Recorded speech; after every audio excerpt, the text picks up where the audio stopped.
Hi guys, நீங்க டிஎன்யூஎஸ்எஃபி PC 2025 தேர்வை clear பண்ணணுமா? அப்போ உங்களுக்கான டெஸ்ட் பேட்ச் தாங்க இது கமெண்ட் டெஸ்ட் பேட்ச். இந்த கமெண்ட் டெஸ்ட் பேட்ச்ல என்ன இருக்க போகுதுன்னு பாத்தீங்கன்னா, ரிவிஷன் டெஸ்ட் 5 இருக்க போகுது, அதே மாதிரி ஃபுல் டெஸ்ட் 10 இருக்க போகுது. டோட்டலா 2500க்கும் மேற்பட்ட கேள்விகளை எழுதி பார்க்க போறீங்க. சோ இது நீங்க ஹார்ட் காப்பியே எழுதி பார்க்கணும். அதாவது ஹார்ட் காப்பினா என்ன?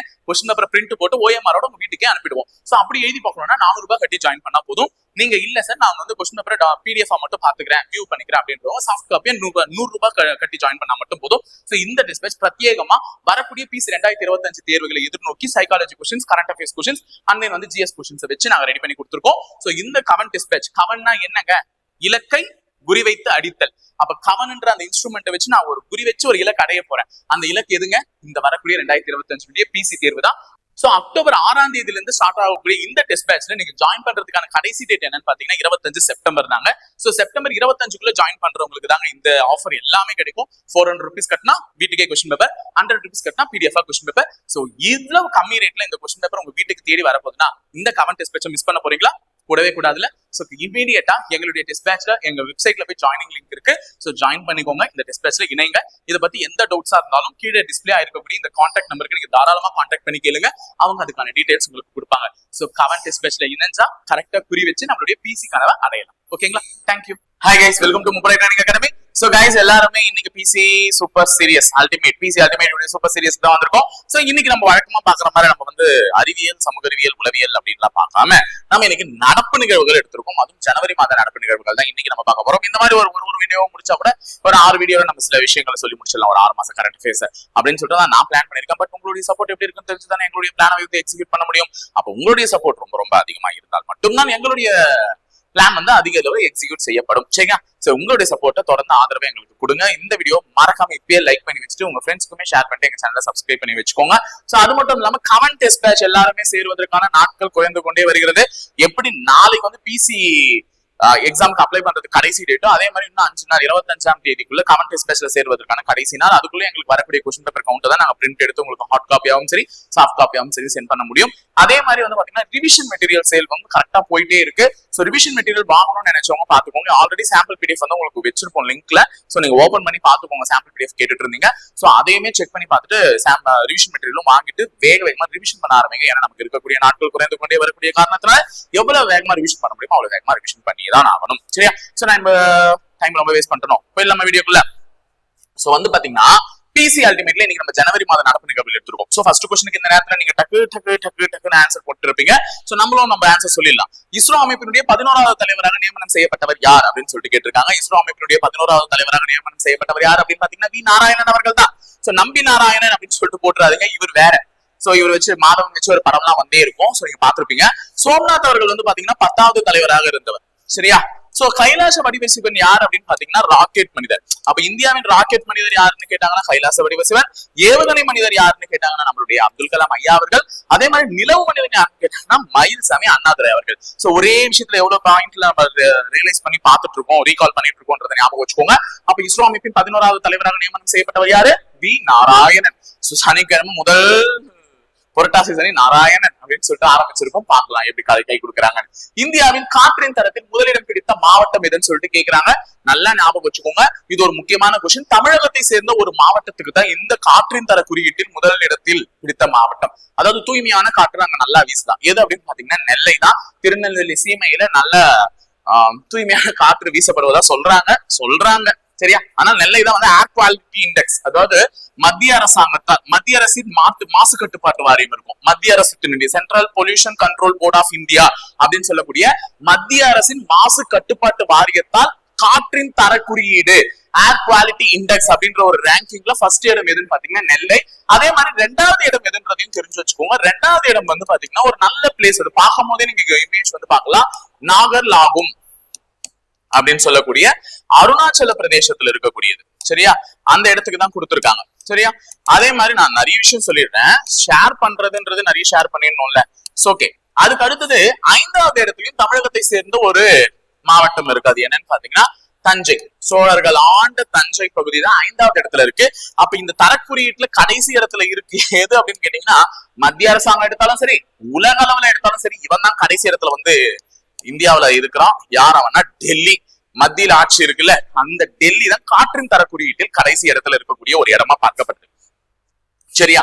அதே மாதிரி நெல்லையை பத்தி இன்னொரு கரண்ட் அஃபேர்ஸ் எதனா சொல்லலாம் அப்படின்னு பாத்தீங்கன்னா, இங்கதான் வந்து பொருணை அருங்காட்சியகம் வந்து என்ன பண்றாங்கன்னு பாத்தீங்கன்னா தமிழக அரசாங்கத்தால் வந்து உருவாக்கப்பட்டிருக்கு. புரியுதா? பொருணை அருங்காட்சியகம். அப்ப பொருணை அருங்காட்சியகம் எங்க உள்ளது? காட்சிப்படுத்தக்கூடிய பொருட்கள் எந்த இடத்துல இருக்கு அப்படின்னு பாத்தீங்கன்னா நெல்லையில தான் கட்ட போறாங்க. அதே மாதிரி இன்னொரு வந்து காயிதே இ மில்லத் நூலகம், அதையும் சொல்லிடுறேன். சோ நிறைய விஷயம் சொல்லலாம்ல. காயிதே இ மில்லத் நூலகம். சோ இந்த நூலகம் லைப்ரரியும் எங்கதான் இருக்குன்னு பாத்தீங்கன்னா நம்மளுடைய நெல்லையில தான் இருக்கு. அப்ப நெல்லையை பொறுத்தவரையும் காற்றின் தர குறியீட்டில் ஃபர்ஸ்ட் காயிதே இ மில்லத் நூலகம் கட்டுறாங்க. அதே மாதிரி பொருணை அருங்காட்சியகம் இருக்கு.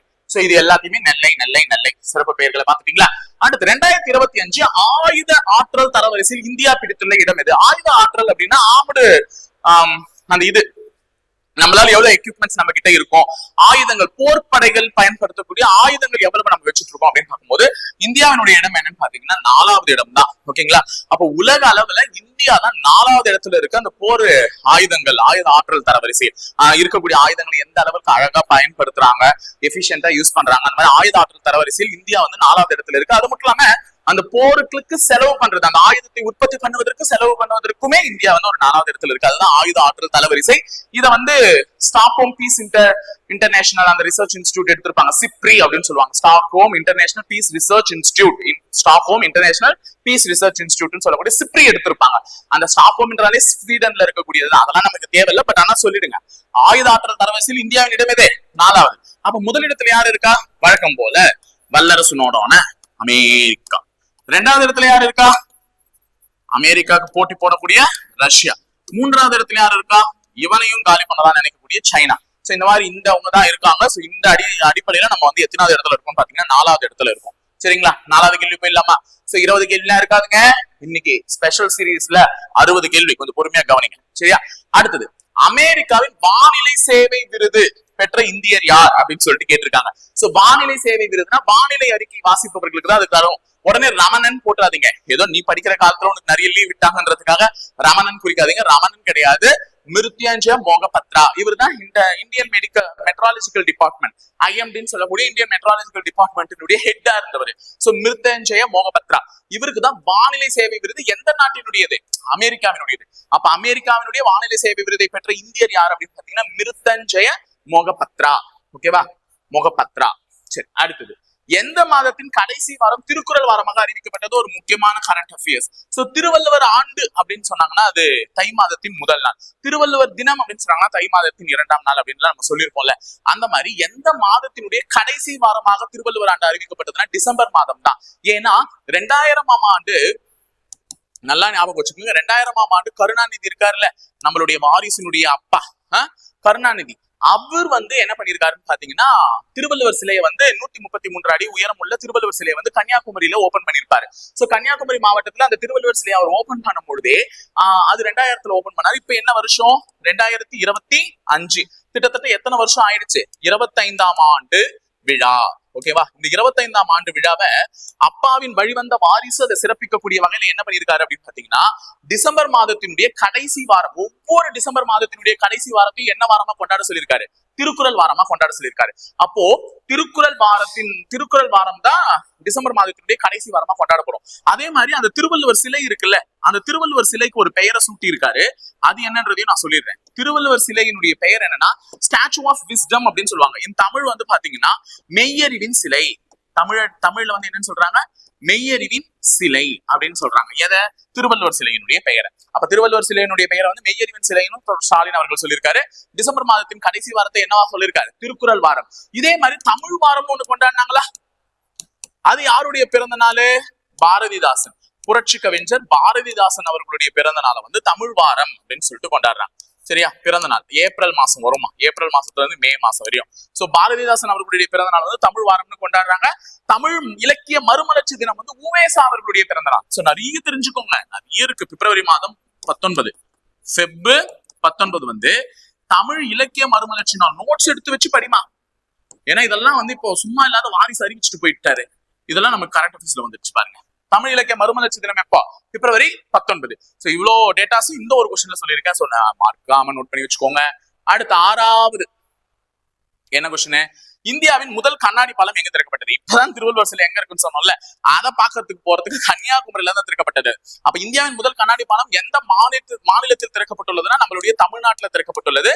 சோ தமிழ்நாட்டுல எந்த மாவட்டம்? கன்னியாகுமரி மாவட்டத்துல திறக்கப்பட்டுள்ளது. அப்ப மாவட்டமா கேட்டா கன்னியாகுமரி, மாநிலமா கேட்டா தமிழ்நாடு. சரியா? சோ இது நான்ல ஞாபகம் வச்சுக்கோங்க. ஏழாவது கேள்வி, இரும்பின் தொன்மை என்ற நூலை வெளியிட்டவர் யார்? நல்லா ஞாபகம் வச்சுக்கோங்க. நூலை வெளியிட்டதுதான் இவரு. நூலை எழுதியது வேற யாரு? அவங்க பேரு இதுல இருக்கும். கி ராஜன் சம்திங், சிவானந்தம் ராஜன் அப்படின்னு 2 பேர் தான் எழுதியிருப்பாங்க. அப்ப இரும்பின் தொன்மை அப்படின்னு சொல்லிட்டு ஜனவரி மாசம் ஒரு பெரிய புரட்சியை கிளப்பினாரு இந்த ஐயா. யாரு? நம்மளுடைய வாரிசு ஐயா. வாரிசு ஐயா என்ன சொன்னாரு? இந்த மாதிரி நாளைக்கு உலகமே திரும்பி பார்க்கக்கூடிய வகையில ஒரு பெரிய நியூஸ் காத்துக்கிட்டு இருக்கு, எல்லாரும் காலையில 10 மணிக்கு வந்துருங்க, தீபாவளி பரிசு காத்திருக்குன்ற மாதிரி அவர் ஒரு விஷயத்த சொல்லிட்டு போயிட்டாரு. எல்லாருமே ஏதோ ஒரு புதிய அனௌன்ஸ்மெண்ட் தான் இவர் ஏற்படுத்த போறாரு இந்த ஜனவரி மாதம், புத்தாண்டு பிறந்திருக்கு இந்த மாதத்துல அப்படின்னு சொல்லிட்டு எல்லாரும் எதிர்பார்த்து காத்துட்டு கொண்டிருக்கிற நேரத்துல ஒரு புக் எடுத்துட்டு வந்து, இதுதான் இரும்பின் தொன்மை என்ற புக்கு. இரும்பு என்பது தமிழகத்தால் தான் முதல்ல கையாளப்பட்டுச்சு. அதுக்கு சான்றுகள் சிவகலை அப்படின்லாம் சொன்னாரு. சிவகலை, ஆதிச்சநல்லூர், சோ இந்த மாதிரி நிறைய விஷயம்லாம் சொன்னாங்க. சொல்லி இதுல கிடைக்கப்பட்ட அகழ்வாயு பொருட்களின் காரணமாகத்தான் இரும்பு தமிழகத்தில் தான் முதலில் பயன்படுத்தப்பட்டதுன்னு சொல்லிட்டு 2 பேர் புக் எழுதியிருக்காங்க. ஒருத்தர் யாருன்னு பாத்தீங்கன்னா சிவானந்தம், இன்னொருத்தர் யாருன்னு பாத்தீங்கன்னா ராஜன். சோ இவர்கள் இருவர் எழுதிய புத்தகம் தான் என்னன்னு பாத்தீங்கன்னா இரும்பின் தொன்மை. அப்ப இரும்பின் தொன்மை என்ற புத்தகத்தினுடைய ஆசிரியர்கள் யாருன்னா சிவானந்தம் மற்றும் ராஜன். இரும்பின் தொன்மை என்ற புத்தகத்தை வெளியிட்டவர் யார் அப்படின்னு பாத்தீங்கன்னா மு.க. ஸ்டாலின் அவர்கள். சோ இரும்பின் தொன்மை அகழ்வாய்வுக்கான பொருட்கள் கிடைக்கப்பட்டதுன்னா நிறைய கிடைச்சிச்சு. நம்ம சிவகலையும் ஆதிச்சநல்லூரும் சொல்றோம் சும்மா. சோ இது 2மே எங்க இருக்கு அப்படின்னு பாத்தீங்கன்னா தூத்துக்குடி. அப்ப அகழ்வாய்வு நடைபெற்ற இடங்களான சிவகலை மற்றும் ஆதிச்சநல்லூர் எந்த மாவட்டத்தில் இருக்குன்னு கேட்டாங்கன்னா தூத்துக்குடியில இருக்கு அப்படின்னு சொல்லிட்டு சொல்ல போறீங்க. சோ இது எல்லாமே பார்த்து வச்சுக்கோங்க. ஓகேவா? அடுத்து 8வது கேள்வி, தற்போது எங்கு ஒலிம்பிக் அகாதமி அமைய அடிக்கல் நாட்டப்பட்டுள்ளதுன்னு சொல்லிட்டு கேட்கிறாங்க. சோ நல்லா ஞாபகம் வச்சுக்கோங்க. விளையாட்டுகளை ஊக்குவிக்கக்கூடிய மாநிலங்கள்ல முதலிடத்தில் இருப்பது நம்மளுடைய தமிழ்நாடு. நம்ம தான் விளையாட்டு அரசியல்லாம் நடத்தணும், விளையாட்டா இருக்கும். சோ நம்மளுடைய தமிழ்நாடு தான் விளையாட்டை ஊக்குவிப்பதில் முதல் மாநிலமா இருக்கு. சரியா? விளையாட்டை ஊக்குவிப்பதில். அதனாலதான் ஃபார்முலா ரேஸ், இரவு கார் ஓட்ட பந்தயத்தெல்லாம் முதல்ல நடத்திய மாநிலம் இது நம்மளுடைய தமிழ்நாடு. தெரியும்ல, பாத்திருக்கீங்களா இல்லையாமா? ஃபார்முலா ரேஸ் இதுவரை இந்தியாவில நடந்ததே இல்லை. நம்ம தமிழகம் அதற்கு ஏற்பாடு பண்ணுச்சு. இரவு கார் பந்தயம். சரியா? ஃபார்முலா ரேஸ், இரவு கார் பந்தயத்தை நடத்துறது யாரு? நம்மளுடைய தமிழ்நாடு. 44வது செஸ் ஒலிம்பியாடு நடத்துறது யாரு? நம்மளுடைய தமிழ்நாடு. சரியா? ஒலிம்பியாட் இதை நடத்துவது நம்மளுடைய தமிழ்நாடு தான். அப்போ வித்தியாசம் தெரிஞ்சுக்கோங்க. 44வது நடத்துறது தமிழ்நாடு. ஆனா 45வது எங்க நடந்திருக்கும் செஸ் ஒலிம்பியாடுன்னு பாத்தீங்கன்னா புத்தபெஸ்ட். எங்க? புத்தபெஸ்ட் அப்படின்னு சொல்லக்கூடிய ஹங்கேரி நாட்டுல இருக்கக்கூடியது. ஹங்கேரி. இதுல இந்தியா முதல் முறையா தங்க மெடல் வின் பண்ணுச்சு. இந்தியா தங்கம் வின் பண்ணிருக்குப்பா. ஓகேவா? நம்ம குகேஷ் அவர்கள் எல்லாம் போய் தங்கம் வின் பண்ணிருக்காங்க. அப்ப 45வது செஸ் ஒலிம்பியாடு எங்க நடந்ததுன்னா ஹங்கேரியில நடந்தது. 44வது செஸ் ஒலிம்பியாடு தான் தமிழ்நாட்டுல நடந்தது. வித்தியாசம் தெரிஞ்சு படிச்சுக்கோ. சோ அப்படி விளையாட்டுகளை ஊக்குவிக்கக்கூடிய நம்ம தமிழகத்துல எங்க ஒலிம்பிக் அகாடமி ஆட்ட போறாங்க? திருச்சியில இருக்கக்கூடிய எலந்தம்பட்டி கிராமம். திருச்சியில இருக்கக்கூடிய எலந்தப்பட்டி கிராமம். யாராவது திருச்சி மாணவர்கள் இருந்தா ஹாய் அப்படின்னு சொல்லிட்டு போங்க. ஓகேவா? உங்களுக்கு தான் பெருமை இல்ல. சோ ஒலிம்பிக் அகாடமி தமிழகம் எங்க ஆரம்பிக்க போது? திருச்சி. அடுத்தது, தற்போது எந்த மாநிலத்தில் பூனாரை பறவைகள் திருவிழா நடைபெற்றது? நல்லா வித்தியாசம் தெரிஞ்சுக்கோங்க. தமிழ்நாடுன்னு போட்டுற போறீங்க இல்லையா? ஆப்ஷன்ல தப்பிச்சிங்க. இல்லைன்னா தமிழ்நாடு தான் சார் ஆன்சர். எங்க தமிழ்நாடு ஆப்ஷன்ல வைக்கல. சோ ஆன்சர் தப்பு, கொஸ்டின் தப்பு, கிரேஸ் மார்க் அப்படின்னு சொல்லிட்டு அப்பீல் பண்ணிடாதீங்க. இது பூனாரை பறவைகள் திருவிழா எங்க நடந்ததுன்னு கேட்டாங்க. ஆந்திர பிரதேசத்துல உள்ள ஒரு ஏரியில தான் நடந்தது. பழவேற்காடு ஏரி அப்படின்னு சொல்லுவாங்க. அந்த ஏரியில தான் பூனாரை பறவைகள் திருவிழா நடந்தது. சரியா? அப்போ தமிழக அரசாங்கத்தால் பூனாரை பறவைகள் சரணாலயம் ஓபன் பண்ண போறாங்க. பூனாரை பறவைகள் சரணாலயம் இது பட்ஜெட்ல அனௌன்ஸ் பண்ணிருப்பாங்க. அப்ப பூனாரை பறவைகள் சரணாலயம் தமிழகத்துல எங்க ஓபன் பண்ண போறாங்க அப்படின்னு சொல்லிட்டு கேட்டாங்கன்னா கோடியா சம்பளம் வாங்கக்கூடிய நம்ம தனுஷ்கோடியில தாங்க ஆரம்பிக்க போறாங்க. ஓகேவா? அப்ப தனுஷ்கோடியில தான் எது இருக்க போகுது? பூனாரை பறவைகள் சரணாலயம் இருக்க போகுது. அப்ப பூனாரைகள் பறவைகள் திருவிழா நடைபெற்றது ஆந்திர பிரதேசத்துல. பூனாரைகள் பறவைகள் சரணாலயம் அப்படின்னு சொல்லிட்டு கேட்டாங்கன்னா அது தனுஷ்கோடி. இது வேற எப்படியும் கேட்கலாம். பூனாரை பறவைகள் சரணாலயத்தை அப்படின்னு பாத்தீங்கன்னா கிரேட்டர் பிளமிங்கோ அப்படின்னு சொல்லிட்டு கேட்கலாம். என்னது? கிரேட்டர் பிளமிங்கோ சரணாலயம் அப்படின்னு சொல்லிட்டு கேட்கலாம். ஏன்னா பிளமிங்கோனா பூனாரைன்னு அர்த்தம். சரியா? அப்ப கிரேட்டர் பிளமிங்கோ சரணாலயம் எங்க தமிழகத்தில் தொடங்கவிருக்கிறதுன்னு கேட்டாங்கன்னா தனுஷ்கோடின்னு சொல்லிட்டு போயிடுங்க. சோ ஒழுங்கா பேர் எப்படி கேட்டாலும் நம்ம உஷாரா இருக்கணும். ஏன்னா நம்மளாம் யாரு? PC ultimate students. ஓகேவா? அதனால எல்லாத்தையுமே பாத்துக்கணும். அதுக்கு அடுத்தது சுதந்திரத்துக்கு பின் பொது சிவில் சட்டம் சொல்லக்கூடிய யூனிஃபார்ம் சிவில் கோட். சரியா? இதை நாளைக்கு இப்படி கூட கேட்கலாம். யூனிஃபார்ம் சிவில் கோட் இத நடைமுறைக்கு எடுத்து வந்த முதல் மாநிலம் எதுன்னு சொல்லிட்டு கேட்கிறாங்க. நல்லா ஞாபகம் வச்சுக்கோங்க. யூனிஃபார்ம் சிவில் கோட் உத்தரகாண்ட் தான். உத்தரகாண்ட் முதல்ல எடுத்துட்டு வந்த இந்தியாவை சேர்ந்த ஒரு மாநிலம். என்னன்னா முஸ்லிமானாரு, கிறிஸ்டியனானாரு, ஹிந்துனாரு சட்டம் எல்லாருக்கும் ஒண்ணுதான். நீ உன் ரிலீஜன் படி நான் இப்படி மாத்திப்பேன், உன் ரிலீஜன் படி நீ இப்படி வச்சுப்பேன், அதெல்லாம் கதை இல்ல. எல்லாருக்கும் ஒரே சட்டம், ஒரே அமல் தான். அப்ப யூனிஃபார்ம் சிவில் கோடை நடைமுறைக்கு எடுத்துட்டு வந்த முதல் மாநிலம் எதுனா உத்தரகாண்ட். மீறின காண்டாயிடுவேன், ஞாபகம் வச்சுக்கோங்க. அப்ப யூனிஃபார்ம் சிவில் கோடுன்றது பொது சிவில் சட்டம். அப்ப எல்லாருக்குமே ஒரே சிவில் சட்டம் தான். இதை நீ மீறின அப்படின்னா நான் என்ன ஆயிடுவேன், காண்டாயிடுவேன். அப்ப உத்தரகாண்ட் அப்படின்னு ஞாபகம் வச்சுக்கோங்க. உத்தரகாண்ட்ல இருக்கக்கூடிய ஒரு அணை என்ன, தெஹ்ரி அணை. ஞாபகம் இருக்கா? ஞாபகம் வரணுமே, ஏன்னா படிச்சுட்டு இருக்கீங்கல்ல. அடுத்தது 11. இந்தியாவின் முதல் ஜெனரேஷன் பீட்டா குழந்தை எங்க பிறந்ததுன்னு சொல்லிட்டு கேக்குறாங்க.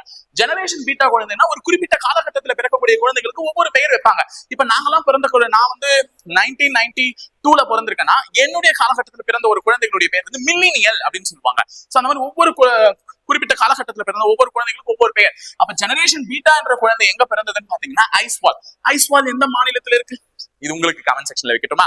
ஏன்னா எனக்கு தெரியும். இப்ப உங்களுக்கு இதை கமெண்ட் செக்ஷன்ல நீங்க சொல்லுங்க. ஏன்னா எவ்வளவு நேரம் வீடியோவே பார்த்துட்டு இருப்பீங்க. அப்ப ஐஸ்வால்ன்றது எங்க இருக்கு? இம்பால் எங்க இருக்கு? ஷில்லாங் எங்க இருக்கு? கொல்கத்தா எங்க இருக்கு? கொல்கத்தா மேற்கு வங்காளம் உங்களுக்கு தெரியும். ஷில்லாங் வந்து மேகாலயா. இம்பால் எங்க இருக்கு?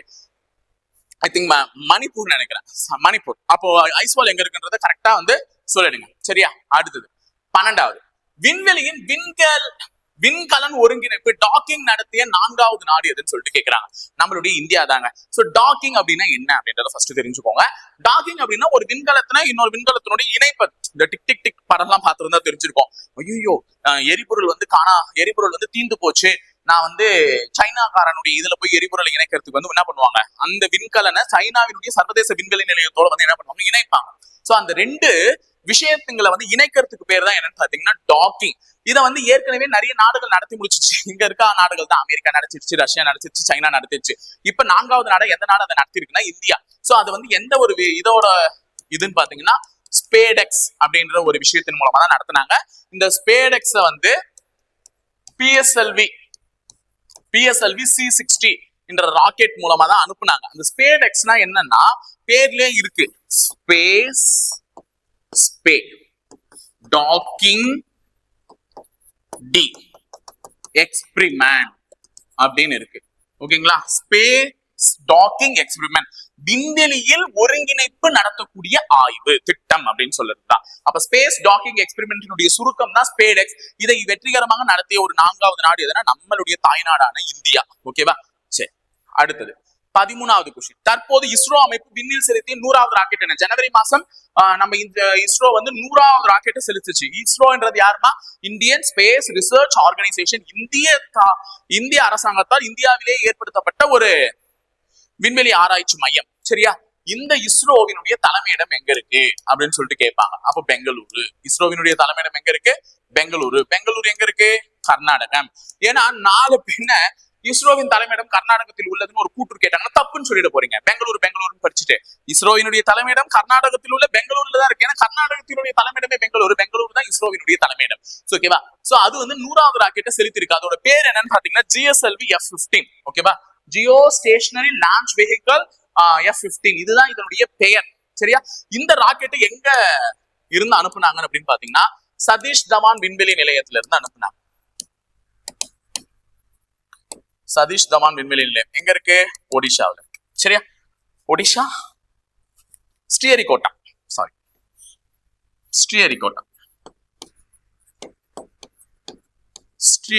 இருக்குமா, சரியா? சதீஷ் தவான் விண்வெளி நிலையத்தில இருந்து, சரியா? ஸ்ரீஹரிகோட்டா.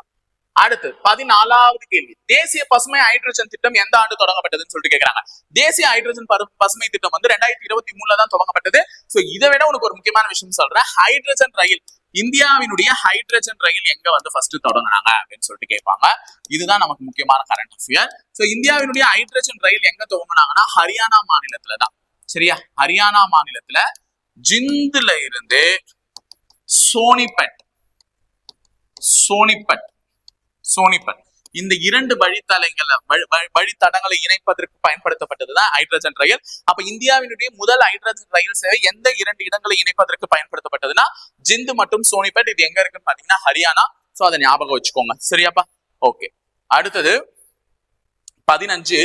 இந்தியாவில் முதல் முறையாக விமானங்களில் வைஃபை சேவையை அறிமுகம் செய்த நிறுவனம் எதுன்னு சொல்லிட்டு கேக்குறாங்க. நல்லா ஞாபகம் வச்சுக்கோங்க, ஒரு முக்கியமான கொஸ்டின் தான். சோ வைஃபை ஃபெசிலிட்டின்றது இந்தியா ஃபிளைட் மோட் போட்டுருவாங்க. ஃபிளைட்ல எல்லாம் ஃபிளைட் மோட் போட்டுருங்க, நெட் கனெக்ஷன்ஸ் எல்லாம் வரக்கூடாதுன்னு சொல்லிட்டு. ஆனா நம்ம கஸ்டமர்ஸ் வந்து நம்ம ட்ரீட் பண்ற விதத்துலதான் நம்மளுடைய வந்து கஸ்டமர் பேஸ் வந்து அதிகரிப்பாங்க. இப்ப நம்ம வந்து எந்த அளவுக்கு அவங்களுக்கான விஷயத்த கொடுக்குறோமோ அந்த அளவுக்கு நம்மளை நம்பி வர ஆரம்பிப்பாங்க. அப்போ இந்த இந்தியாவில் இருக்கக்கூடிய இந்த நிறுவனங்கள்லாம் இண்டிகோ ஆகட்டும், ஸ்பைஸ் ஜெட் ஆகட்டும், ஏர் இந்தியா ஆகட்டும், இவங்க எல்லாம் என்ன பண்ணுவாங்கன்னு பாத்தீங்கன்னா நமக்கு நிறைய ஃபெசிலிட்டிஸ் ஏற்படுத்தி கொடுத்தாதான் நம்மளுடைய விமானங்களை நம்பி மக்கள் வருவாங்கன்னு சொல்லிட்டு இந்த ஏர் இந்தியா நிறுவனம் தான் முதலில் வைஃபை சேவையை வந்து அறிமுகம் செய்துள்ள நிறுவனமாகும். அப்ப இந்தியாவில் முதல் முறையாக வைஃபை சேவையை அறிமுகம் செய்துள்ள நிறுவனம் எது? ஏர் இந்தியா. சரியா?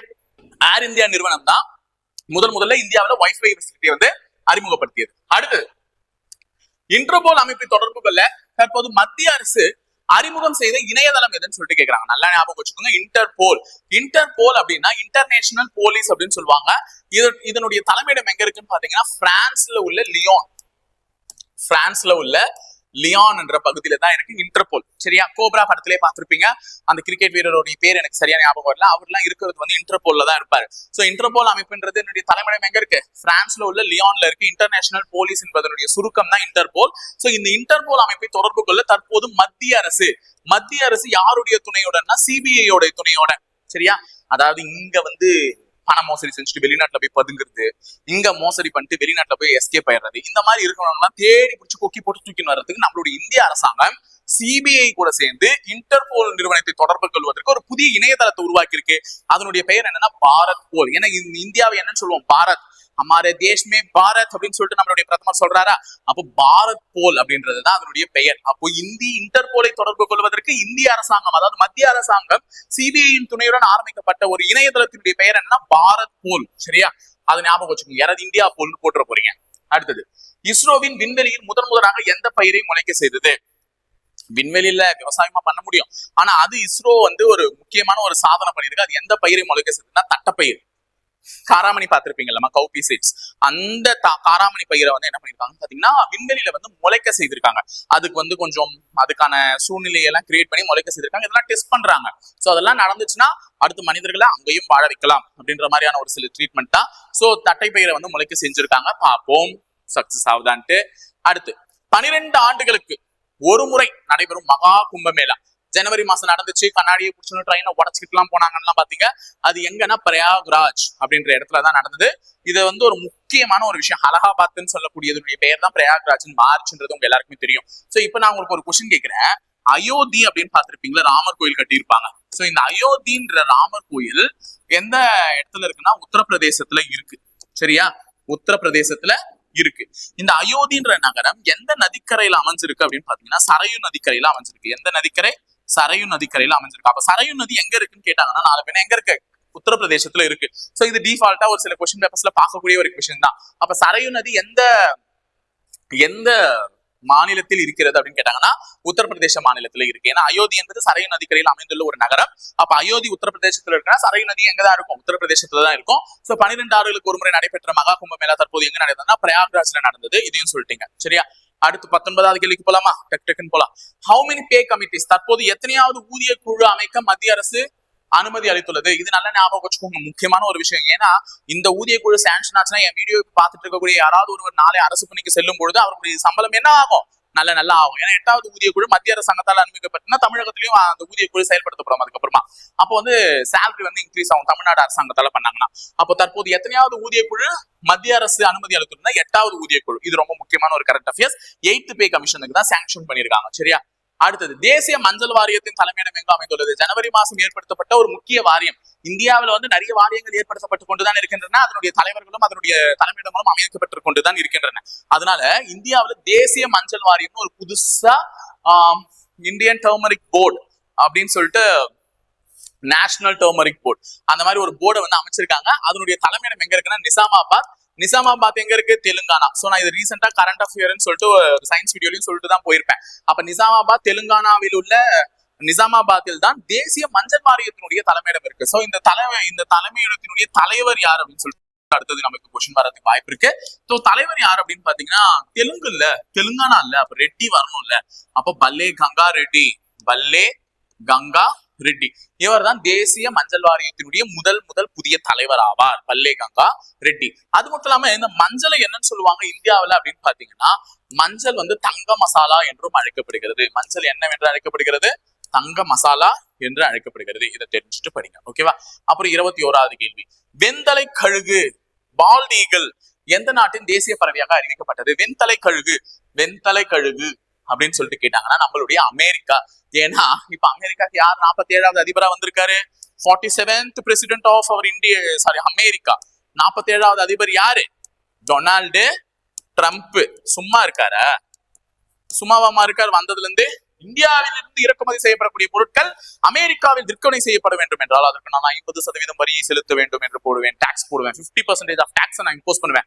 ஏண்டா வெள்ள மண்டையா அப்படின்னு சொல்லிட்டு திட்டுவோம்ல, எங்க நாட்டு பொருட்களுக்கு அவ்வளவு பண்ணுவியாடான்னு சொல்லிட்டு. அப்ப வெண்தலை கழுகு, அவனுடைய தலை எப்படி இருக்கு? வெள்ளையா இருக்கு. சோ வெண்தலை கழுகுன்றது எந்த நாட்டினுடைய தேசிய பறவையாக தற்போது அறிவிக்கப்பட்டுள்ளது அப்படின்னு கேட்டீங்கன்னா அமெரிக்காவினுடைய தேசிய பறவை. அதை தெரிஞ்சுக்கோங்க. 22 பிரிக்ஸ் கூட்டமைப்பில் இணைந்த 10வது நாடு எதுன்னு சொல்லிட்டு கேட்கிறாங்க.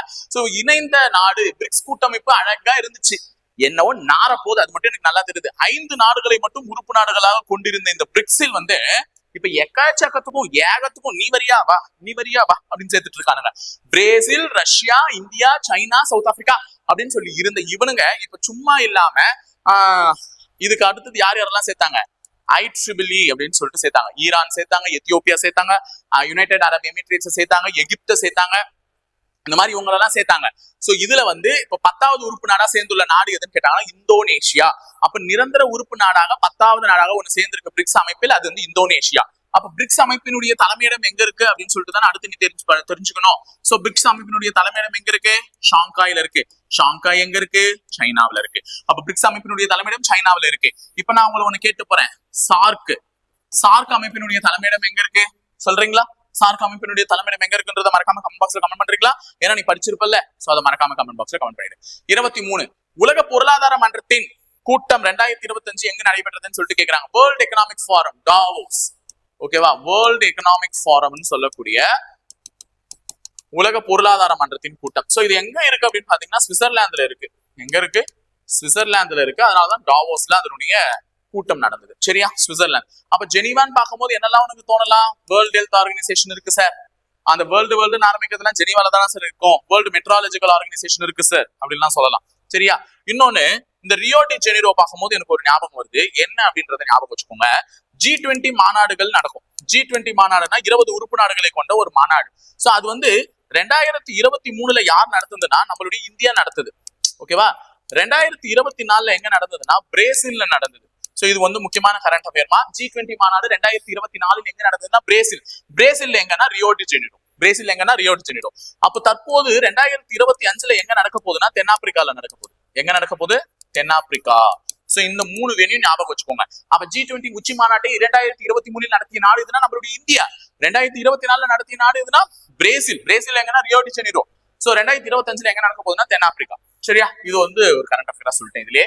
சோ அடுத்தது, டீப் சீக் என்பது எந்த நாட்டை சேர்ந்த AI உரையாடுதல்? இந்த ஆப்பும் பீப்புளும் மாறிக்கிட்டே இருப்பாங்க அப்படின்ற மாதிரி ஒரு காலத்துல கொஞ்ச நாளுக்கு முன்னாடி தான் சாட் ஜிபிடி வச்சு செஞ்சீங்க. சாட் ஜிபிடி எனக்கு இது மாதிரி மாத்தி கூட அப்படின்னு சொல்லிட்டு கேட்டீங்க. இந்த சாட் ஜிபிடி என்பது எந்த நாட்டினுடைய ஒரு முக்கிய அங்கம்? ஜப்பான். இப்ப யார்கிட்ட போயிட்டு இருக்கீங்க? ஜெமினி. எவங்கள பார்த்தாலும் ரெட் கலர் சாரி, கருப்பு கலர் சட்டு, ரோஸ். நேரு ரோஸ குத்திக்கினாரோ இல்லையோ, அவன் ரோஸ் தூக்கின்னு வந்து நின்னுக்கிறான். நான் போட்டோன்ட்டு. சரியா? இப்ப ஜெமினி. அந்த மாதிரி ஆப் மாறிட்டே இருக்கிற மாதிரி தான் பீப்புளும் மாறிட்டே இருப்பாங்க. இதுதான் மனுஷன். இதெல்லாம் வந்து எடுத்துக்கோ, மோட்டிவேஷனா எடுத்துக்கோ. இப்ப பாருங்க, அன்னைக்கு சாட் ஜிபிடி கிட்ட விழுந்து கிடந்தீங்க, இன்னைக்கு ஜெமினி கிட்ட விழுந்து கிடக்குறீங்க, நாளைக்கு யார்கிட்ட விழுந்து கிடப்பீங்கன்னு யாருக்கும் தெரியாது. அந்த மாதிரிதான் மக்கள் நேத்து ஒண்ணு எப்படினாலும் பேசிருக்கலாம், இன்னைக்கு எப்படினாலும் பேசலாம், நாளைக்கு எப்படி பேச போறான்னு தெரியல. ஆனா எவன் பேசுறதுன்னு காதுல வாங்காம படிங்க, வேலை வாங்க. புரியுதா? இப்ப நான் ஏன் இதுக்கு வந்தேன்? இதை வந்து பேசிடலாம். இப்ப ஜெமினி வந்து ஓகே ஜெமினி எனக்கு இதை கொஞ்சம் சொல்றீங்களா அப்படின்னு சொல்லிட்டு கேக்குறீங்கல்ல. சோ போன்ல ஒரு ஜெமினி கிட்ட நீ ஒரு ஹெல்ப்ப கேட்கிறேன், அந்த ஜெமினி வந்து உனக்கு ஒரு அவுட்புட் சோர்ஸ் உனக்கு தருதுன்னா, இந்த ஜெமினி என்பது AI உரையாடுதல், செயற்கை நுண்ணறிவினுடைய உரையாடுதலம். நீ பேசுறது அது கேட்டு உனக்கு ரெஸ்பாண்ட் பண்ணுது. அப்போ இது எதனுடைய AI உரையாடுதலம்னா கூகுள். அப்ப கூகுள் தான் ஜெமினியை உருவாக்கி கொடுத்திருக்கு. அப்போ Facebook வந்து மெட்டான் மாத்திட்டாங்களா? Facebook வந்து மெட்டான் மாத்திட்டாங்க. அத மெட்டா AI இது வந்து நீங்க பாத்திருப்பீங்க. மெட்டா AI இதுகிட்ட பேசலாம், சாட் பண்ணா அது உங்களுக்கு ரெஸ்பான்ஸ் எல்லாம் பண்ணும். சோ அந்த மாதிரி டீப் சீக்ன்றது ஒரு AI உரையாடுதலம். இது எந்த நாட்டினுடையதுன்னு கேட்டாங்கன்னா சைனாவினுடையது. அப்ப சைனாவினுடைய AI உரையாடுதலம் தான் எதுன்னு பாத்தீங்கன்னா டீப் சீக். அப்ப இந்தியாவினுடைய உரையாடுதலம் எதுவுமே இல்ல, உருவாக்கி கொண்டு இருக்கிறார்கள். சரியா? அப்ப இந்தியாவுக்கு உருவாக்கி கொண்டிருக்கிறார்கள். டீப்சீக் என்ற ஏஐ உரையாடுதல் யாருடையது? சைனாவினுடையது. அடுத்து அமெரிக்காவின் எத்தனையாவது அதிபராக டொனால்டு ட்ரம்ப் தேர்ந்தெடுக்கப்பட்டார்? இப்பதான் தெளிவா சொன்னேன். 47வது அதிபர். வெண்தலை கழுகு. அப்ப அமெரிக்காவினுடைய தேசிய பறவை. ஜேடி வான்ஸ் இவர் வந்து துணை அதிபர். சரியா? துணை அதிபர். ஏன்னா அதிபர் நல்லா தெரிஞ்சிச்சுன்னு உடனே துணை அதிபர் கேட்டு போறாங்க. சோ ஜேடி வான்ஸ் என்பவர் துணை அதிபர், அமெரிக்காவினுடைய துணை அதிபர். சரியா? அடுத்து 26 யாழ்ப்பாணத்தில் உள்ள கலாச்சார மையத்திற்கு யாருடைய பெயர் சூட்டப்பட்டது? யாழ்ப்பாணம்னா எங்கம்மா இருக்கு? ஸ்ரீலங்கா, இலங்கையில இருக்கு. ஓகேங்க. அப்ப இலங்கை யாழ்ப்பாணத்தில் உள்ள கலாச்சார மையத்திற்கு யாருடைய பெயர் சூட்டப்பட்டதுன்னா நம்ம ஐயன் திருவள்ளுவருடைய பெயர் தான் சூட்டப்பட்டது. திருக்குறள் வாரம் எது? குறள் வாரம் எது? கடைசி வாரம். திருவள்ளுவரின் சிலை எப்படி கொடுக்கப்பட்டது? மெய்யறிவின் சிலை என்று அழைக்கப்பட்டது. அப்ப திருக்குறள் வாரம் டிசம்பர் மாதம் கடைசி வாரம். திருவள்ளுவர் சிலைக்கு தான் யாழ்ப்பாணத்துல இருக்கக்கூடிய கலாச்சார மையத்துக்கு பேர் வச்சிருக்காங்க. அதே மாதிரி திருவள்ளுவர் கலாச்சார மையம் உலகில் எங்க தொடங்கப்பட்டது? இது ஒரு கரண்ட் அஃபேர். திருவள்ளுவர் கலாச்சார மையம் உலகில் எங்கு முதலில் ஆரம்பிக்கப்பட்டதுன்னா சிங்கப்பூர். மோடி போய் தொடங்கி வச்சுட்டு வந்தார். சரியா? என்ன சார் ஒரே கன்ஃபியூஷனா இருக்கு? எல்லாம் கன்ஃபியூஷன் இல்ல. யாழ்ப்பாணத்துல ஒரு கலாச்சார மையம் ஏற்கனவே இருந்துச்சு. அதுக்கு யார் பேரை வைக்கிறாங்கன்னா திருவள்ளுவர் பேரை வச்சுட்டாங்க. திருவள்ளுவருக்குனே ஒரு கலாச்சார மையத்தை முதல்ல ஒரு நாடு உருவாக்குது. யாருன்னா சிங்கப்பூர். உங்களுக்கே தெரியுமா, சிங்கப்பூர்ன்றவங்க தமிழர்களுக்கு கொடுக்கக்கூடிய மரியாதையே அதிகம். ஏன்னா அவங்களுக்கு வந்து ஒரு ஆட்சி மொழியாவே தமிழை வச்சுட்டு இருக்காங்கன்னா அப்ப தமிழர்களுக்கு எவ்வளவு பெரிய மரியாதை. அப்பதான் அதனாலதான் திருவள்ளுவருக்கு கலாச்சார மையம் ஆரம்பிச்சாங்க. அப்ப திருவள்ளுவர் கலாச்சார மையம் எங்க இருக்குன்னா சிங்கப்பூர். யாழ்ப்பாணத்தில் உள்ள கலாச்சார மையத்துக்கு யாருடைய பெயர் வைக்கப்பட்டதுன்னா திருவள்ளுவர். திருவள்ளுவருடைய குறள் வாரம் எப்போதுன்னா டிசம்பர் மாதம் கடைசி வாரம். திருவள்ளுவர் ஆண்டு எப்போதுன்னா தை மாதம் முதல் நாள். திருவள்ளுவர் நாள் எப்போதுன்னா தை மாதம் 2ஆம் நாள். சரி, நிறைய தெரிஞ்சு வச்சுக்கோங்க. திருவள்ளுவர் சிலை எப்படி அழைக்கப்பட்டது? மெய்யறிவின் சிலை. 27வது கொஸ்டின். 33வது சந்தோஷ் கோப்பை கால்பந்து போட்டியில் வெற்றி பெற்ற அணி எதுன்னு சொல்லிட்டு கேட்கிறாங்க. அப்ப நமக்கு இதுக்கு ரொம்ப தெரிஞ்சிருக்க வேண்டியது, இந்த சந்தோஷ் கோப்பை என்பது எந்த விளையாட்டுடன் தொடர்புடையதுன்னு கேட்டாங்கன்னா கால்பந்து. அப்ப சந்தோஷ் கோப்பை என்பது எந்த விளையாட்டுடன் தொடர்புடையது? கால்பந்து. இதை வெற்றி பெற்ற அணி வந்து மேற்கு வங்காளம். சரியா? மேற்கு வங்காளம். அது கூட நமக்கு தேவையில்லை. ஏன்னா சந்தோஷ் கோப்பை வெற்றி பெற்ற அணி எதுன்னு கேட்க மாட்டாங்க. ஆனா சந்தோஷ் கோப்பை எந்த விளையாட்டுடன் தொடர்புடையதுன்னு கேட்பாங்க. சந்தோஷ் கோப்பை எந்த விளையாட்டுடன் தொடர்புடையது? கால்பந்து. காலால் எட்டி உடைச்சா ரொம்ப சந்தோஷப்படுவியா? கோவம் தான் படுவேன். அடுத்தது 2025 உலக கோப்பை போட்டியில் வெற்றி பெற்ற அணி எதுன்னு சொல்லிட்டு கேட்கிறாங்கம்மா. 2025 உலக கோப்பை கோகோ. நல்லா ஞாபகம் வச்சுக்கோங்க. கபடி கோகோ ரெண்டுமே நடந்தது 2025. கபடியும் நடந்தது, கோகோவும் நடந்தது. இதுல எல்லாம் நம்ம இந்தியாக்காரங்களை விட்ட ஆளே இல்லம்மா. இந்தியா தான். ஓகேவா? உலக கோப்பை வந்து கபடியும் சரி கோகோவும் சரி இந்தியாவில தான் நடந்தது. இந்தியா தான் வின் பண்ணது. சரியா? அடுத்தது 29வது கேள்வி. ஐசிசி 2024 சிறந்த கிரிக்கெட் வீரராக யாரை தேர்வு செய்தது? ICC Indian international cricket council. Sorry, Indian வந்துச்சு. ICC international cricket council. CCI ICC வந்துச்சா? இதனுடைய தலைமையிடம் எங்க இருக்குன்னா யுஏஇ, துபாய். ஐக்கிய அரபு அமீரகத்தில் உள்ள துபாயில தான் இருக்கு. சரியா? அமித்ஷாவோட பையன் ஜெய்ஷா அவர் கூட இப்ப இதனுடைய இதுவா இருப்பாருன்னு சொல்லிட்டு எல்லாம் பார்த்திருப்போம்ல. அப்ப ஐசிசி 2024 சிறந்த கிரிக்கெட் வீரராக யாரை தேர்வு செய்தது அப்படின்னு பாத்தீங்கன்னா நம்மளுடைய Jasprit Bumrah I think so. ஆமா, பும்ரா தான். இது மட்டும் தெரிஞ்சு வச்சுக்கோங்க. சோ இவங்கள்ல யாரு அப்படின்னு சொல்லிட்டு கேட்பாங்க. தட் மீன்ஸ் கேர்ள்ஸ்ல யாருன்னா ஸ்மிருதி மந்தனா அப்படின்னு நினைக்கிறேன். சாரி, ஐசிசி வந்து வேற யாரோ சொன்னா ஆஸ்திரேலிய வீராங்கனைமா. ஆஸ்திரேலிய வீராங்கனை அனபெல் அப்படின்னு ஒண்ணு வரும். அது மட்டும் ஞாபகம் இருக்கு. சோ இந்தியா தான் பிசிசிஐ அவார்ட்ல தான் ஸ்மிருதி மந்தனாவை தேர்ந்தெடுத்து. சரியா? அது மட்டும் தெரிஞ்சுக்கோ. அடுத்து 30வது கேள்வி. தற்போது காலமான KM செரியன் எந்த துறையை சேர்ந்தவர் அப்படின்னு சொல்லிட்டு கேட்கிறாங்க. KM செரியன் யார் அப்படின்னு சொல்லிட்டு கேட்கிறாங்க. KM செரியன் என்பவர் மருத்துவத்துறைய தொடர்புடையவர். சரியா? KM செரியன் அவர் யார் அப்படின்னு பாத்தீங்கன்னா இந்தியாவிலேயே முதலில் காரனரி பைபாஸ் ஓகேவா? காரனரி பைபாஸ் சிகிச்சையை செய்தவர். பைபாஸ் அறுவை சிகிச்சை செய்தவர். பைபாஸ்னா என்ன? இப்படி போறதுக்கு பதிலா இப்படி ஏறி போயிட்டுனா அது பேர் பைபாஸ். அவ்வளவுதானே. எல்லா பைபாஸ் ரோட்ல இருக்குன்னா அப்ப அந்த மாதிரிதான் இதயத்தில் 3 குழாய்கள் வந்து இதயத்துக்கு ரத்தத்தை எடுத்து செல்லும். அந்த இதயத்துல எடுத்து செல்லக்கூடிய குழாய்கள்ல அடைப்பு, அதாவது வந்து கொழுப்புகள் அதிகமா சேர்ந்து அடைப்புகள் ஏற்படக்கூடிய பட்சத்துல இதயத்திற்கு செல்ல வேண்டிய ரத்தம் என்ன ஆகும்? பிளாக்கேஜ் ஆக ஆரம்பிக்கும். ஆமாவா? அப்போ அந்த அடைப்புகளை வந்து ஆன்ஜியோ பண்ணி நீக்கிறதுக்கு ட்ரை பண்ணுவாங்க. அது முடியல அப்படின்ற பட்சத்துல கால்ல வந்து நிறைய நரம்புகள் இருக்குமா, எக்கச்சக்கமா. ஏன்னா நம்மள தாங்கி நிக்கிறதே அந்த கால் தான். அப்ப காலில் உள்ள ஒரு நரம்பை எடுத்து உனக்கு இதயத்துல வந்து என்ன பண்ணுவாங்க பாத்தீங்கன்னா பைபாஸ் பண்ணுவாங்க. ரத்தத்தை அந்த வழியாக செலுத்துவாங்க இதயத்துக்கு. அதுக்கு பேர் தான் பைபாஸ் சிகிச்சை. அந்த சிகிச்சை வந்து வெற்றிகரமாக செய்து முடித்தவர் இந்தியாவில் இவர் தான் KM செரியன் அவர்கள். அப்ப எந்த துறையுடன் தொடர்புடையனா மருத்துவர். அவர் சமீபத்தில் காலம் ஆயிட்டார். சரியா? அடுத்து 31 INS Surat, INS Nilgiri, INS Vagsheer என்பவைகள்லாம் என்னன்னு கேக்குறாங்க. என்ன இதெல்லாம் போர்க்கப்பல்கள். அப்ப ஐஎன்எஸ் சூரத் என்பது ஒரு போர்க்கப்பல், நீலகிரி என்பது ஒரு போர்க்கப்பல், வாக்ஷர் என்பது ஒரு போர்க்கப்பல். அது மட்டும் இல்லாம இந்த ஐஎன்எஸ் வாக்சீர் அப்படின்னு சொல்லுவாங்க. ஐஎன்எஸ் வாக்சீர் தான் இது ஆக்சுவலா. இந்த ஐஎன்எஸ் வாக்சீர் என்பது ஒரு போர்க்கப்பல், அதாவது நீர்மூழ்கி கப்பல் வடிவத்தில் இருக்கக்கூடிய ஒரு போர்க்கப்பல். நீர்மூழ்கி கப்பல் வடிவத்தில் இருக்கக்கூடிய ஒரு போர்க்கப்பல். சரியா? இது ஐஎன்எஸ் வாக்சீர் ரொம்ப முக்கியம். அப்ப அது ஒரு நீர்மூழ்கி கப்பல்னு கேட்டிருந்தா அதை போட்டுருங்க, இல்ல போர்க்கப்பல்னாலும் போட்டுருங்க. ஐஎன்எஸ் அர்னாலா, இது வந்து இப்ப ஜூன் மந்த் கரண்ட் அஃபேர்ஸ்ல பார்க்க வைங்க. ஓகேவா? ஐஎன்எஸ் அர்னாலா இதுதான் இந்தியாவில் உள்நாட்டிலேயே தயாரிக்கப்பட்ட முதல் நீர்மூழ்கி கப்பல். அப்ப ஐஎன்எஸ் அர்னாலா என்பது என்னன்னு கேட்டாங்கன்னா, உள்நாட்டிலேயே தயாரிக்கப்பட்ட முதல் நீர்மூழ்கி கப்பல்.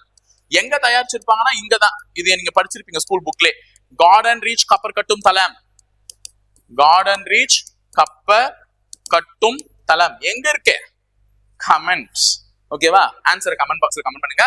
சோ கார்டன் ரீச் கப்பல் கட்டும் தளத்துல இந்தியாவிலேயே உள்நாட்டிலேயே தயாரிக்கப்பட்ட முதல் நீர்மூழ்கி கப்பல் என்னன்னு பாத்தீங்கன்னா ஐஎன்எஸ் அர்னாலா. சரியா? அடுத்து 32வது கொஸ்டின். தற்போது அறிமுகம் செய்யப்பட்ட இந்தியாவின் இரண்டாவது பன்னோக்கு கப்பல் எதுன்னு சொல்லிட்டு கேக்குறாங்க. ஐஎன்எஸ் உத்காஷ். அப்ப ஐஎன்எஸ் உத்காஷ்ன்றது இரண்டாவது, ஐஎன்எஸ் சமர்த்தக் என்பது முதல். சரியா? அது தெரிஞ்சு வச்சுக்கோங்க. 32 முடிஞ்சிச்சு. அடுத்து 33. தற்போது எந்த நாட்டில் இருந்து ரஃபேல் போர் விமானங்களை வாங்க இந்தியா முடிவு செய்யுதுன்னா நம்மளுடைய பிரான்ஸ்ல இருந்து தான். அப்ப ரஃபேல் போர் விமானங்கள் வந்து பிரான்ஸ் நாட்டுல இருந்து தான் வாங்குவோம். அது மட்டும் இல்லாம நம்ம இந்தியாவில இப்போ ஒரு மாநிலத்துல வந்து என்ன பண்ண போறாங்க பாத்தீங்கன்னா, இந்த ரஃபேல் போர் விமானங்களுடைய உடல் பாகங்களை தயாரிப்பதற்கு முதல்ல பிரான்ஸை விட்டு வெளிநாட்டுல ஒரு ரஃபேல் போர் விமானங்களுடைய உடல் பாகத்தை தயாரிக்கிறதுக்கு ஒப்பந்தம் கையெழுத்தாயிருக்கு. அது நம்மளுடைய இந்தியாவில தான். சரி, எந்த மாநிலம்ன்றதை பார்த்து வச்சுக்கோங்க.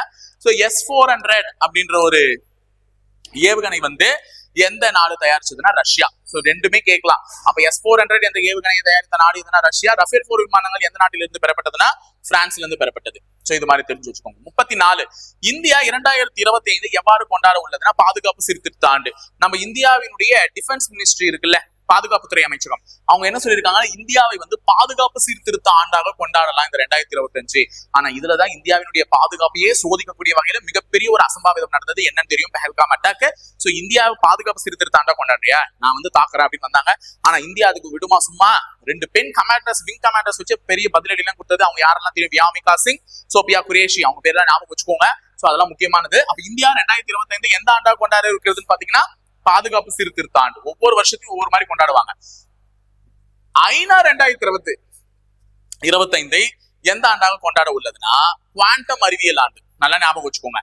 ஐநா வந்து 2025, இந்த 2025 பிறக்கும் போதே சொல்லிடுவாங்க ஐநா வந்து இந்த மாதிரி கொண்டாடிக்கணும்னு சொல்லிட்டு. அப்ப வந்து குவாண்டம் அறிவியல் ஆண்டா கொண்டாடணும். இதை முன்மொழிந்தது யாருன்னா யுனெஸ்கோ. யுனெஸ்கோ தான் குவாண்டம் அறிவியல் ஆண்டாக 2025 கொண்டாட வேண்டும் என்று ஐநாவுக்கு வந்து ஒரு விண்ணப்பத்தை கொடுத்துச்சு. ஐநா ஓகே நாங்க அக்செப்ட் பண்ணிக்கிறோம், நாங்க குவாண்டம் சயின்ஸ் இயராவே கொண்டாடிக்கிறோம் இந்த 2025 சொல்லிட்டாங்க. அப்ப 2025 ஐநாவால் குவாண்டம் அறிவியல் ஆண்டாக கொண்டாடப்படுகிறது. இது முன்மொழிந்தது யார்? யுனெஸ்கோ. யுனெஸ்கோவுடைய தலைமையிடம் எங்க இருக்கு? Paris, France. அப்ப ஐநாவின் தலைமையிடம் எங்க இருக்கு? நியூயார்க்ல இருக்கு. சோ குவாண்டம் அறிவியல் ஆண்டாக கொண்டாடப்படுவது 2025. அப்ப 2024 வந்து என்னவா கொண்டாடினாங்கன்னு பாத்தீங்கன்னா சர்வதேச ஒட்டக ஆண்டு. 2024 என்னன்னு கொண்டாங்க? சர்வதேச ஒட்டக ஆண்டு. சோ தெரிஞ்சு வச்சுக்கோங்க. 2026 என்ன எதுவா கொண்டாட போறாங்கன்னா சர்வதேச பெண் விவசாயிகள் ஆண்டு. சர்வதேச பெண் விவசாயிகள் ஆண்டு. சரியா? இது ரெண்டும் தெரிஞ்சு வச்சுக்கோங்க. அப்ப 2024 சர்வதேச ஒட்டக ஆண்டாகவும் 2026 சர்வதேச பெண் விவசாயிகள் ஆண்டாகவும் ஐநா கொண்டாட முடிவு செய்துள்ளது. அப்ப 2025 குவாண்டம் அறிவியல் ஆண்டாக கொண்டாடப்படுது. சரியா? அடுத்தது 36. உலக பிரெய்லி தினம் எப்போன்னு சொல்லிட்டு கேக்குறாங்க. உலக பிரெய்லி தினம் எப்போ? ஜனவரி 4. பிரெய்லி என்றால் கண் பார்வையற்றவர்கள் வந்து லூயிஸ் பிரெய்லி அப்படின்றவர் தான் அதை கண்டுபிடிச்சிருப்பாரு. அந்த கண் பார்வைகள் அற்றவர்கள் எழுதக்கூடிய மொழி, அந்த குத்தி குத்தி குத்தி குத்தி குத்தி குத்தி எழுதுவாங்க. சோ அதை தொட்டு பார்த்து அவங்க வந்து என்ன எழுதியிருக்காங்கன்றத ரெகனைஸ் பண்ணுவாங்க. சோ அந்த பிரெய்லி என்ற அவர்கள் பார்வையற்றவர்கள் எழுதக்கூடிய அந்த எழுத்து மொழி, அதெல்லாம் வந்து ஜனவரி 4 உலக பிரெய்லி தினம், ஜனவரி 4. சரியா? 37வது கொஸ்டின். அயலக தமிழர் தினம் எப்போது கொண்டாடப்படுகிறதுன்னு சொல்றாங்க. அயலக அப்படின்னா வெளிநாடு வாழ் தமிழர் தினம். வெளிநாடு வாழ் தமிழர் தினம் எப்பன்னா ஜனவரி 12. இந்த ஜனவரி 12 தான் என்னன்னு பாத்தீங்கன்னா தேசிய இளைஞர் தினமாகவும் கொண்டாடப்படுது. சோ தேசிய இளைஞர் தினம் யாருடைய பிறந்த நாள்? சுவாமி விவேகானந்தர் அவருடைய பிறந்த நாள். சோ சுவாமி விவேகானந்தர் அவர்களுடைய பிறந்த நாளான ஜனவரி 12 தான் என்ன கொண்டாடுறாங்கன்னா தேசிய இளைஞர் தினம், நேஷனல் யூத் டே அப்படின்னு சொல்லுவாங்க. சோ இந்த நேஷனல் யூத் டேன்னு சொல்லக்கூடிய அதே ஜனவரி 12 தான் தமிழக அரசாங்கம் இப்ப என்ன சொல்லிருக்கு, அயலக தமிழர் தினம். நல்லா கவனிச்சுக்கோ, வெளிநாடு வாழ் தமிழர் தினம்னு கேக்குறாங்கன்னா வெளிநாடு வாழ் இந்தியர் தினம்னு கேக்குறாங்களா? சோ வெளிநாடு வாழ் இந்தியர் தினம்னா எப்போ? ஜனவரி 9. இது வெளிநாடு வாழ் இந்திய தினம். நான் ரெசிடென்ட் இந்தியா NRI டே. காந்தி அவர்கள் தென்னாப்பிரிக்காவில இருந்து எங்க வந்தார், இந்தியாவுக்கு வந்த தினத்தை கொண்டாடணும். சோ ஜனவரி 12 அயலக தமிழர் தினம். இதனுடைய கருப்பொருள் இந்த வருஷம் தான் முதல்ல கொண்டாடி இருக்கோம். சோ இதனுடைய கருப்பொருள் என்னன்னு பாத்தீங்கன்னா தமிழால் இணைவோம். சோ எங்குனா இருங்க, சிங்கப்பூர்லனா இரு, மலேசியாலனா இரு, அமெரிக்காலனா இரு, ஜப்பான்லனா இரு, நம்ம எல்லாம் எதுல இணைவோம்? தமிழால் இணைவோம் அப்படின்னு சொல்லிட்டு இதனுடைய கருப்பொருளை சொன்னாங்க. அப்ப அயலக தமிழர் தினம்னு கேட்டாலும் சரி, வெளிநாடு வாழ் தமிழர் தினம் கேட்டாலும் சரி, எப்பதான் ஜனவரி 12. அந்த ஜனவரி 12 தான் தேசிய இளைஞர் தினமும் கூட. சரியா? 38 76வது குடியரசு தின விழாவின் சிறப்பு விருந்தினராக யார் கலந்து கொண்டார்? Chief guest. ஒவ்வொரு குடியரசு தினத்துக்கும் ஒவ்வொருத்தர் கூப்பிடுவோம். ஏன்னா நம் நாட்டின் பெருமை உலகறிய செய்ய வேண்டாமா? அப்படி உலகறிய செய்ய வேண்டிய நம் நாட்டின் பெருமைக்கு நம்ம கூப்பிட்டது யார் அப்படின்னு பாத்தீங்கன்னா பிரபாவோ சுபியாண்டோ. இவர் யார் அப்படின்னு பாத்தீங்கன்னா இந்தோனேஷியா. இங்கிலீஷ்ல எழுதிட்டேன். சரியா? இந்தோனேஷியாவினுடைய குடியரசுத் தலைவர். சரியா? President of Indonesia. சரியா? இந்த குடியரசுத் தலைவர் இந்தோனேஷியாவினுடைய குடியரசுத் தலைவரான பிரபாவோ சுபியாண்டோவியை தான் நம்ம 76வது குடியரசு தின விழாவின் சீஃப் கெஸ்டா கூப்பிட்டிருந்தோம். அடுத்து 39 புதிதாக நிறுவப்பட்ட இந்திய மஞ்சள் வாரியத்தின் தலைவரை அறிவிப்பதான் நான் சொல்லிட்டேன். பல்லே கங்காரெட்டி எங்க இருக்கு? நிசாமாபாத், தெலுங்கானா. மஞ்சளை என்னவென்று அழைப்பார்கள்? தங்க மசாலா. தெரியுதா? அடுத்து 40வது கேள்வி. H1B விசா பின்வரும் எந்த நாட்டோடு தொடர்புடையது? முக்கியமான ஒரு கொஸ்டினா பார்க்கப்படுகிறது. இந்த விசா எந்த நாட்டோட தொடர்புடையதுன்னா அமெரிக்கா. அதாவது வெளிநாட்டில் இருந்து அமெரிக்காவுக்கு சென்று வேலை பார்ப்பவர்களுக்கு வழங்கக்கூடிய விசா தான் H1B விசா. இது 3 வருஷம் வரையும் ஃபர்ஸ்ட் கொடுப்பாங்க. 3 வருஷத்துக்கு இந்த விசா வச்சு நீ 3 வருஷம் அமெரிக்கால வேலை பார்த்துக்கலாம். சோ இதை எக்ஸ்டெண்ட் பண்ணணும்னா அந்த கம்பெனி அமெரிக்க அரசாங்கத்தினர் முறையிட்டு இந்த பயபுல நல்லா வேலை பார்க்குது, நான் இன்னும் வச்சுக்கிட்டா அமெரிக்கா நல்லா டெவலப் ஆகும் அப்படின்னு சொல்லிட்டு அவனுக்காக ரெக்கமெண்ட் பண்ணி அந்த விசாவினுடைய எக்ஸ்டென்ஷன் பீரியட் ஒரு 6 வருஷம் 9 வருஷம் அப்படின்னு மாத்திக்கலாம். சோ இந்த H1B விசாவை இந்த 47வது வெள்ளமண்டையம் வந்தா பாருங்க, சாரி டொனால்ட் ட்ரம்ப் வந்தாரு பாருங்க, வெந்தலை கழுகு. அவர் வந்தவனே என்ன பண்ணிட்டாருன்னு பாத்தீங்கன்னா கேன்சல், இதெல்லாம் வேணாம். எவன் நம்ம அமெரிக்கர்களுக்கு அமெரிக்காக்காரனுக்கு வேலை கொடு, ஏன்னா உன் நாட்டுக்காரன் ஒழுங்கா வேலை பார்த்தா ஏன்னா நாங்க அங்க வேலை பார்க்கிறோம் அப்படின்னு சொல்லிட்டு நம்ம கேட்போம்ல. நம்ம நாட்டுக்கு அதுக்கான முதலீடு இல்ல. இங்க உட்காந்துட்டோம் அவனுக்கு தான் வேலை பார்த்துட்டு இருக்கோம், அங்க போய் அவனுக்கு தான் வேலை பார்த்துட்டு இருக்கோம். நம்ம இல்ல, ஏன்னா நம்ம இந்தியாவை நம்ம டெவலப் பண்ண முடியாது. ஓகே, இந்த H1B விசா அப்ப எந்த நாட்டுடையும் தொடர்புடையதுன்னா அமெரிக்கா கேன்சல் பண்றதுக்குலாம் நிறைய புரட்சிலாம் பண்ணுச்சு அந்த வெண்தலை கழுகு. பார்க்கலாம் அப்புறம். சரி, அடுத்தது இந்த இரும்பின் தொன்மை அப்படின்னு சொல்லிட்டு சொன்னா யாரு வெளியிட்டது? மு.க. ஸ்டாலின் அவர்கள் வெளியிட்டார்கள். இரும்பின் தொன்மை என்பது யார் எழுதுனது? சிவானந்தம் எழுதினார்னு சொன்னாங்க, ராஜன் எழுதினார்னு சொன்னாங்க. அந்த மாதிரி அதனுடைய சான்றுகள் கிடைக்கப்பட்ட இந்த இடங்கள்லாம் எங்கெங்க இருக்குன்றத தெரிஞ்சுக்கோங்க. மாங்காடு எங்க இருக்குன்னா சேலத்துல இருக்கு. சரியா? மாங்காடு சேலத்துல இருக்கு. அகழ்வாய்வு தலங்கள் கீழ்நாமண்டி எங்க இருக்குன்னா திருவண்ணாமலையில இருக்கு. மயிலாடும்பாறை எங்க இருக்குன்னா கிருஷ்ணகிரியில இருக்கு. சிவகலை எங்க இருக்குன்னா தூத்துக்குடி. நான் ஏற்கனவே சொல்லிட்டேன் 2314 ஏ ஆப்ஷன் தான் கரெக்ட். சோ ஞாபகம் வச்சுக்கோங்க, மயிலாடும் பாறை. மயில் என்றால் கிருஷ்ணருடைய தலையில் மயில் இறகு இருக்கும்ல. கிருஷ்ணருக்கு மயில் இறகு இல்லாம கிருஷ்ணர் வேஷம் போட முடியுமா? கிருஷ்ண ஜெயந்திக்கு எல்லாருக்கும் போட்டாங்களே, பாக்கலையா? அப்ப கிருஷ்ணருடைய தலையில எது இருக்கும்? மயில் ஆடும், மயில் தொகை ஆடும். அப்ப மயிலாடும் பாறை கிருஷ்ணகிரி. கீழ் நாமண்டி திருவண்ணாமலை. திருவண்ணாமலை என்பது சிவனுக்குரிய தலம். அங்க போய் நாமத்தை போட்டுக்கிட்டு கோவிந்தான்னு சொல்ல முடியுமா? திருப்பதிக்கு போனா கோவிந்தா போடு, திருவண்ணாமலைக்கு போனா அரோகரா போடு. அப்ப திருவண்ணாமலையில நாமம். அப்ப கீழ் நாமண்டினா திருமணாமலை மாறிக்காதே. மாங்காடு என்றால் சேலம். சரியா? மாங்காய் பழம்னா சேலம் ஃபேமஸ் அப்படின்னு ஞாபகம் வச்சுக்கோங்க. சிவகலை தூத்துக்குடி. சரியா? சோ இந்த அகழ்வாய்வு தலம் எங்க இருக்கு நாளைக்கு கேட்டாங்கன்னா விட்டுறாதீங்க. அடுத்தது சர்வதேச கல்வி தினம் கேட்கறாங்க. சர்வதேச கல்வி தினம் எப்போ அப்படின்னு பாத்தீங்கன்னா ஜனவரி 24.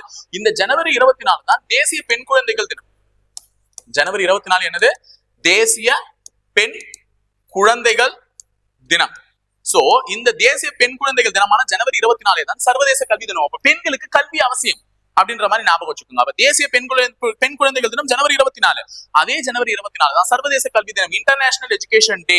அப்ப தேசிய கல்வி தினம்னு ஒண்ணு இருக்கு. சரியா?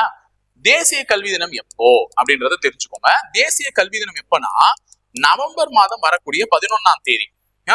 மௌலானா அபுல் கலாம் ஆசாத் தெரியுமா? இந்தியாவினுடைய முதல் கல்வி அமைச்சர் மௌலானா அபுல் கலாம் ஆசாத். அவருடைய பிறந்த தினமான நவம்பர் 11 தான் தேசிய கல்வி தினமா கொண்டாடுறோம். அது தெரிஞ்சு வச்சுக்கோங்க. ஓகேவா? அடுத்து 43 பெண்கள் பணிபுரிவதற்கு ஏற்ற நகரங்களில் முதலிடத்தில் உள்ள நகரம் எதுன்னு சொல்லிட்டு கேக்குறாங்க. நம்மளுடைய சென்னை தாங்க அப்படின்னு நம்ம பெருமையா சொல்லிட்டு இருந்தோம் போன வருஷம் வரையும். சோ சென்னைக்கு போன வருஷம் வரையும் பெண்கள் பணிபுரிவதற்கு ஏற்ற நகரம் என்ற பட்டியல்ல முதலிடத்துல இருந்துச்சு. ஆனா ஒரு சில பெராமீட்டர்ஸால சென்னை பின்னுக்கு தள்ளப்பட்டு பெங்களூர் என்பது சென்னை பெண்கள் பணிபுரிவதற்கு ஏற்ற நகரமாக முதலிடத்துக்கு இந்த 2025 வந்துவிட்டது. சோ பெங்களூரு தான் பெண்கள் பணிபுரிவதற்கு ஏற்ற நகரமாக முதல் இடத்துல இருக்கு. சோ இந்த பெங்களூரை பத்தி உங்களுக்கு தெரியும், சிலிகான் வேலி ஆஃப் இந்தியான்னு சொல்லுவாங்க. சிலிகான் வேலி மின்னியல் நகரம், தோட்ட நகரம் அப்படின்னு நிறைய பேர் இருக்கு இந்த பெங்களூருக்கு. அதுல முக்கியமானது சிலிக்கான் வேலி. ஏன்னா ஐடி கம்பெனிஸ் அதிகமா இருக்கக்கூடிய ஒரு காரணத்தினாலதான் சிலிக்கான் வேலின்னு சொல்றாங்க. அப்ப சிலிக்கான் வேலி, மின்னியல் நகரம் என்ற அனைத்து பெருமைகளையும் உடைய பெங்களூரு தான் பெண்கள் பணிபுரிவதற்கு ஏற்ற நகரமாகவும் முதலிடத்துல இருக்கு. சரியா? அடுத்து 44. கீழ்கண்ட கண்டவர்களில் யாருக்கு கலைஞர் விருது வழங்கப்படுது? சும்மா இல்லாம நம்ம ஸ்டாலின் ஐயா நிறைய விருதுகளை கொடுத்துட்டு இருக்காரு. அதுல அவங்க அப்பா பேரு கலைஞர் விருது யாருக்கு கொடுத்தாருன்னு கேக்குறாங்க. முத்து வாவசி.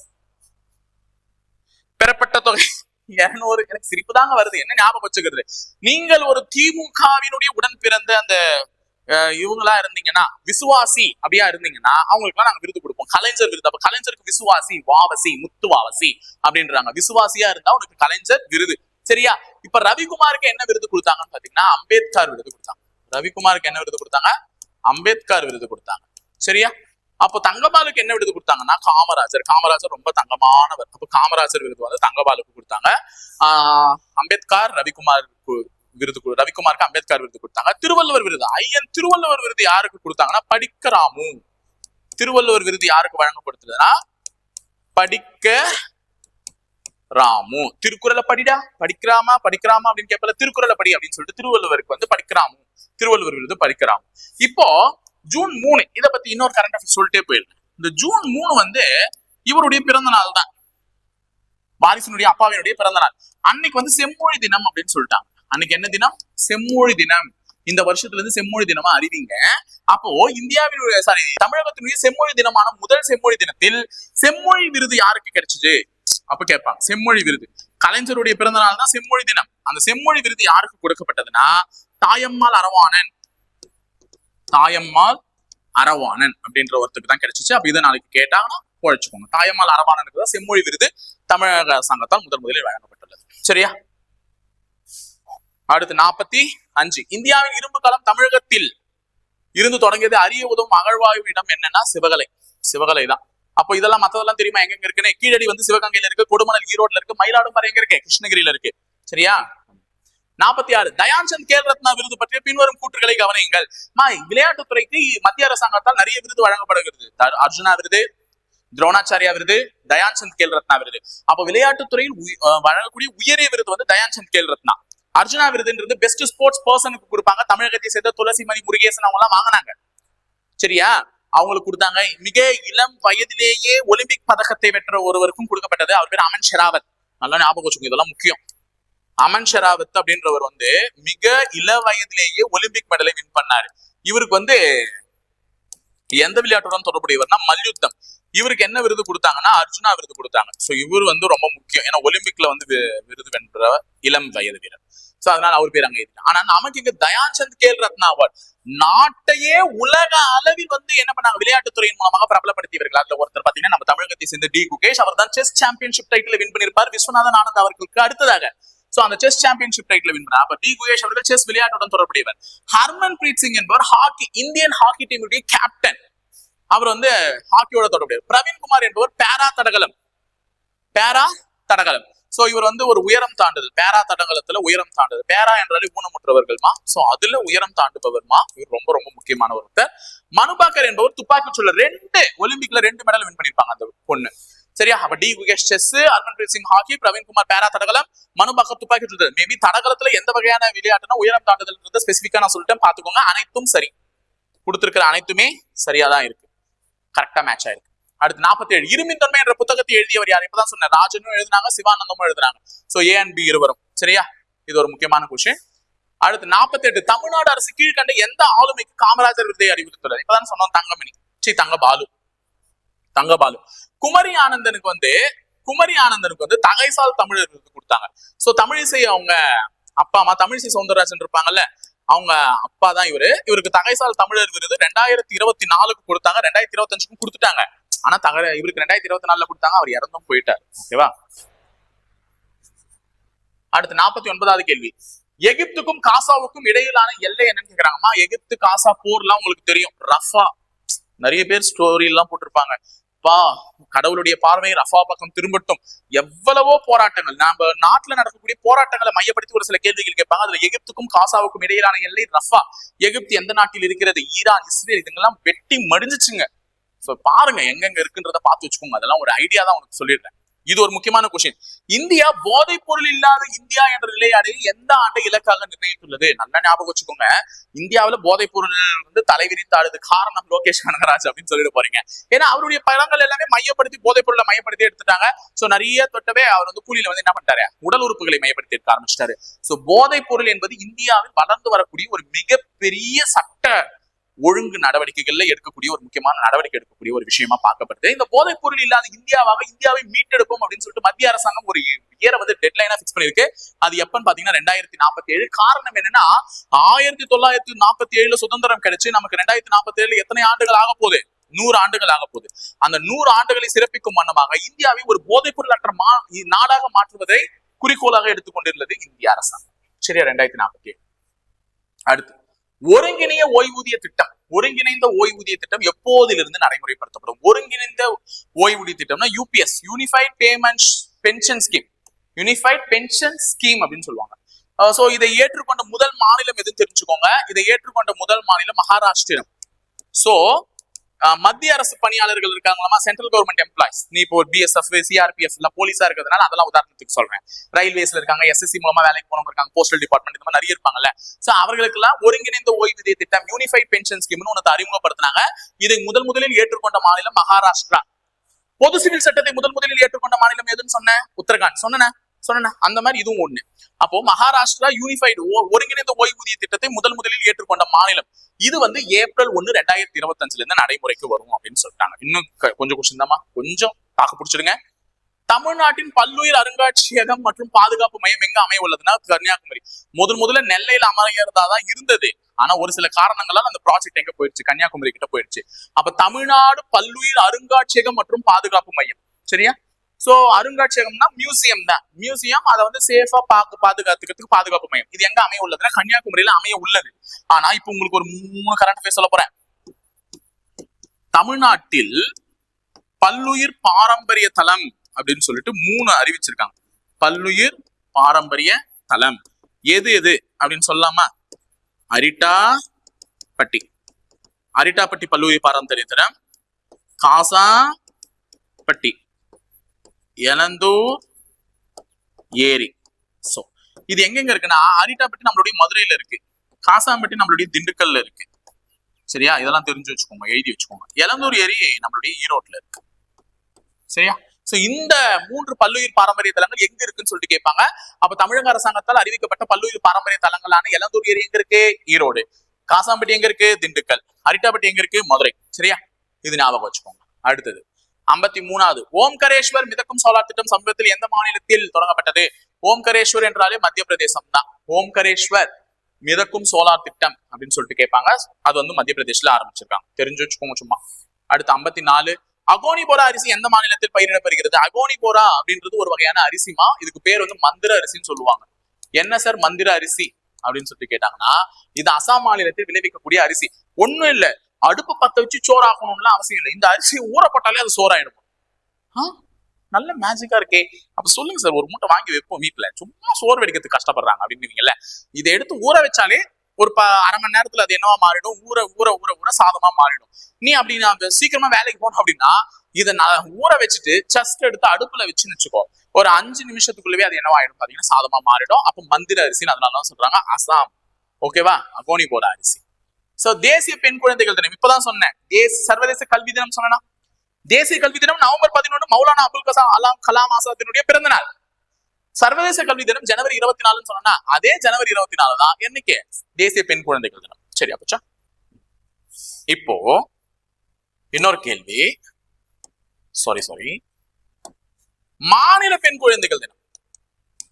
மாநில பெண் குழந்தைகள் தினம் நம்மளுடைய ஜெயலலிதா அம்மையார் இருக்காங்கல்ல, அவங்களுடைய பிறந்த நாளான Feb 24. ஜெயலலிதா அம்மையாருடைய பிறந்த நாளான February 24 தான் மாநில பெண் குழந்தைகள் தினமாக தமிழக அரசாங்கத்தால் அறிவிக்கப்பட்டுள்ளது. இது தேசிய பெண் குழந்தைகள் தினம் ஜனவரி 24. சர்வதேச மகளிர் தினம். இது எப்பன்னு பாத்தீங்கன்னா March 8. சர்வதேச மகளிர் தினம் எப்போ? March 8. தேசிய மகளிர் தினம், தேசிய பெண்கள் தினம். மகளிர்னாலும் ஒண்ணுதான், பெண்கள் தான். பெண் குழந்தை வேற, பெண்கள் தினம் வேற. இது வந்து Feb 13. சரோஜினி நாயுடு அவர்களுடைய பிறந்த நாளான Feb 13. சோ நிறைய வித்தியாசம் இருக்கும், பெண்கள்லயே பாரு எவ்வளவு வித்தியாசம் பாருங்க, பார்த்துட்டு ஒழுங்கா எழுதி வச்சுக்கோங்க. 56 எந்த மாநிலத்தில் அதிக புவிசார் குறியீடுகள் உள்ளன? நல்ல ஞாபகம் வச்சுக்கோங்க. புவிசார் குறியீடுகள் அதிகமாக உள்ளது உத்தரப்பிரதேசம், இவங்க ஃபர்ஸ்ட், நம்பர் 2வது, செகண்ட். கிட்டத்தட்ட தமிழகத்துல 69 பொருட்களுக்கு புவிசார் குறியீடு இருக்கு. தமிழகத்தில் அதிக புவிசார் குறியீடுகள் பெற்றுள்ளது 69. அதிக புவிசார் குறியீடுகளை பெற்றுள்ள மாவட்டம் வந்து தஞ்சை. அப்போ தஞ்சையில தான் அதிகமா ஜிஐ டாக்ஸ் இருக்கு. ஓகேவா? தமிழகத்தில் அதிக புவிசார் குறியீடுகள் பெற்றுள்ள அதிக மாவட்டம் எது? தஞ்சை, 69. உத்தரப்பிரதேசம் தான் இருப்பதிலேயே முதல்ல இருக்கு. இப்ப ராம்சார் தலங்கள், ராம்சார் தலங்கள்னா ஈரநிலங்கள்னு சொல்லுவாங்கம்மா. ஓகேவா? ராம்சார் தலங்கள் இதுல வந்து ஃபர்ஸ்ட் பொசிஷன்ல யார் இருக்குன்னா நம்மளுடைய தமிழ்நாடு. 2வது பொசிஷன்ல யார் இருக்குன்னா யூபி, உத்தரப்பிரதேசம். சரியா? அப்போ தெரிஞ்சு வச்சுக்கோங்க, ஜிஐ டேக் வேற, ராம்சார் தலங்கள் வேற. ஜிஐ டேக்ல 2வது இடத்துல நம்ம, ராம்சார் தலங்கள்ல முதல் இடத்துல நம்ம. சரியா? ராம்சார் தலங்கள்ல 2வது இடத்துல உத்தரப்பிரதேஷ், ஜிஐ டேக்ல முதல் இடத்துல உத்தரப்பிரதேஷ். தெரிஞ்சு வச்சு, தெரிஞ்சுட்டு போய் வித்தியாசம். அடுத்து தங்க மசாலா என்று அழைக்கப்படும் மசாலா இது. இப்பதான் சொல்லிட்டேனே, மஞ்சள். மஞ்சள் தான் தங்க மசாலா. 58 இந்தியாவின் கிராம பொருளாதாரத்தின் தந்தை யாரு? இது நல்லா ஞாபகம் வச்சுக்கோங்க. பொருளாதாரத்தின் தந்தை கிராமம். கிராமம் தான் நாட்டினுடைய முதுகெலும்புன்னு சொன்னவர் காந்தி அப்படின்னு சொல்லிட்டு போட்டு போறீங்க. தப்பு. இந்தியாவின் கிராம பொருளாதாரத்தின் தந்தை என்று அழைக்கப்படுவர் ஜே.சி. குமரப்பா. இவரதான் என்னன்னு சொல்லுவீங்க? பச்சை காந்தின்னு சொல்லுவீங்க. பச்சை காந்தின்னு சொல்லுவீங்க. தெரிஞ்சுட்டீங்களா? இன்னும் 2 கொஸ்டின் டக்குன்னு முடிச்சிடலாம். இந்திய கடற்படையின் திட்டம் 75 கீழ் கட்டப்பட்ட கடைசி நீர்மூழ்கி கப்பல் எதுனா ஐஎன்எஸ் வாக்சீர். இதுதான் போர்க்கப்பல்னு சொன்னேன். INS Surat, INS Nilgiri, INS Vagsheer இது எல்லாமே போர்க்கப்பல். ஐஎன்எஸ் அர்னாலா என்பது இந்தியாவில் உள்நாட்டிலேயே தயாரிக்கப்பட்ட முதல் நீர்மூழ்கி கப்பல் அப்படின்னு சொன்னா அது ஞாபகம் வச்சுக்கோங்க. ஐஎன்எஸ் வாக்சீர் என்பது 75 திட்டத்தின் கோல்டன், அது வந்து கடைசி நீர்மூழ்கி கப்பல். கடைசி சிந்து சமவெளி நாகரிகம் தொடர்பான இருக்கை யாருடைய பெயரில் நிறுவப்படும்? சிந்து சமவெளி நாகரிகம் அப்படின்னா ஐராவதம் மகாதேவன். இது ஞாபகம் வச்சுக்கோங்க. அவருடைய பெயர்ல தான் ஒரு சேர், சிந்து சமவெளி நாகரம், இந்துஸ் வேலி சிவிலைசேஷனுக்கான ஒரு சேர்னா அது ஒரு பெரிய இது, அதுக்குன்னு செலவு பண்ணி அதை பத்தி பேசுறதுக்கு, அதை பத்தி எல்லாத்தையும் தெரிஞ்சுக்கிறதுக்கு ஒரு சேர் வேணும். அதனால சிந்து சமவெளி நாகரிகம் தொடர்பான இருக்கை யாருடைய பேரில் பெயரிடப்படுகிறதுனா ஐராவத மகாதேவன். இந்த ஜான் மார்ஷல் இருக்கார்ல, இவருக்கு சிலை வச்சிருக்காங்க நம்மளுடைய தமிழ்நாட்டுல. எங்கன்னா சென்னை எழும்பூர். அப்ப ஜான் மார்ஷலுக்கு எங்க சிலை எழுப்பப்பட்டுள்ளது அப்படின்னு கேட்டாங்கன்னா சென்னை எழும்பூர்னு போட்டுக்கோங்க. சோ அதே மாதிரி காரல் மார்க்ஸ்க்கு எங்க சிலை வச்சாங்கன்னா அதுவும் சென்னையிலே தான் வச்சிருக்காங்க. சென்னையில வந்து கன்னிமாரா நூலகம் தெரியுமா? சென்னையில கன்னிமாரா லைப்ரரி அங்க வச்சிருக்காங்க. சரியா? கன்னிமாரா லைப்ரரியில வச்சிருக்காங்க. சோ தெரிஞ்சு வச்சுக்கோங்க. ஓகேவா? சோ இவங்களுக்குலாம் சிலை எங்க வச்சிருக்காங்கன்னு சொல்லிட்டேன். சோ என்னால முடிஞ்ச அளவுக்கு ஓரளவுக்கு டச் பண்ணி கவர் பண்ணி முடிச்சிருக்கேன். கரண்ட் அஃபேர்ஸ் ஜனவரி மந்த்துக்கு 60யா. இன்னைக்கு பிசி அல்டிமேட் சூப்பர் சீரிஸ் இப்படிதான் போச்சு. பிடிச்சிருந்ததா? பிடிச்சிருக்கும்னு நினைக்கிறேன். கொஞ்சம் டைம் போயிருக்கும். பட் ஜனவரி மாசத்துல என்னால முடிஞ்ச அளவுக்கு ஒரு சில மாதங்களை இணைச்சு சொல்லியிருக்கேன். அடுத்தடுத்த மாதங்கள் ஒரு 6 மாசம் படிக்கும்போது நமக்கு ஓவரால ஒரு விஷயம் கிடைச்ச மாதிரி இருக்கும். தொடர்ந்து சப்போர்ட் பண்ணுங்க, நிறைய விஷயத்தை தெரிஞ்சுப்போம். கரண்ட் அஃபேர் வீடியோ வேணும்னா ஆமா வேணும்னு சொல்லிட்டு போங்க, போடலாம். இல்லைன்னா வேணாம்னு சொல்லுங்க, போட வேணாம். ஓகேவா? சோ உங்களுடைய விருப்பம் தான், சொல்லிட்டு போங்க. உங்களுடைய கமெண்ட்ஸ் என்னவா இருந்தாலும் எனக்கு மறக்காம உங்களுடைய கமெண்ட்ஸ் ஃபீட்பேக்கா வேணும். ஓகேங்களா? சோ இணைந்திருங்கள், தொடர்ந்து பயணிப்போம். முப்படை பயிற்சி மையத்துடன். நன்றி, வணக்கம்.